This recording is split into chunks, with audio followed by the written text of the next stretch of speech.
Welcome uli mga ka-factors. Itong nakaraang buwan, inalala ng ating mga kapatid na Phil Chinese ang Chinese Ghost Month. Isang kamangha-mangha at espiritual na mayamang tradisyon na ipinagdiriwang sa ikapitong buwan ng lunar calendar.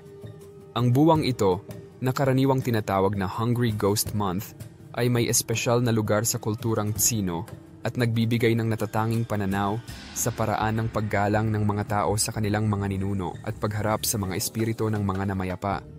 Ang Ghost Month ay karaniwang nagaganap sa Agosto sa Gregorian calendar, bagaman ang eksaktong petsa ay maaaring magbago taon-taon.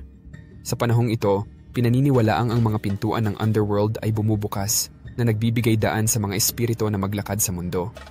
Ang pangyayaring ito ay ipinagdiriwang sa pamamagitan ng iba't ibang kaugalian at ritual na nilalayong pakalmahin ang mga naglalakbay na kaluluwa. Ang ika-15 ng araw ng Ghost Month ay kilala bilang Hungry Ghost Festival. Sa araw na ito, ang mga pamilya ay naghahanda ng mga espesyal na handog upang parangalan ang mga espiritu. Kabilang sa mga handog na ito ang pagkain, insenso, at mga produktong papel tulad ng pera at iba pang bagay na inilaan para sa mga espiritu.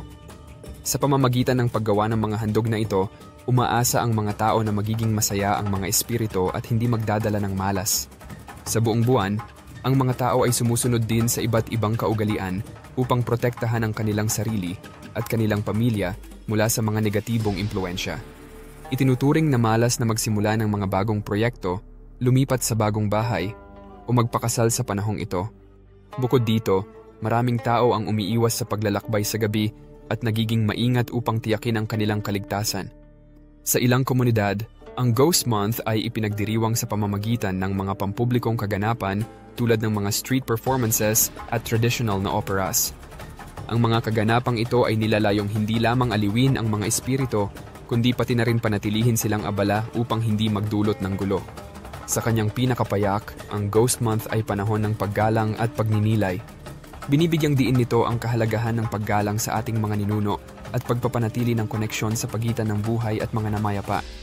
Ang panahong ito ay nagsisilbing paalala ng malalim na mga cultural at espiritual na kasanayan na humuhubog sa paraan ng pagdiriwang at pag-alaala sa ating mga mahal sa buhay. Maraming salamat sa pagsama sa paglalakbay na ito sa Chinese Ghost Month. Kung may alam kang paksa na hindi ko na ilagay, pakisulat ito sa comment section. Maraming salamat sa panonood at huwag kalimutang i-like at i-subscribe ang aking channel. Tulungan ninyo akong maabot ang aking unang 500 subscribers. Sa lahat ng aking subscribers, hindi ko kayo maipaliwanag kung gaano ako nagpapasalamat sa patuloy na suporta sa aking channel. Maraming salamat muli at God bless.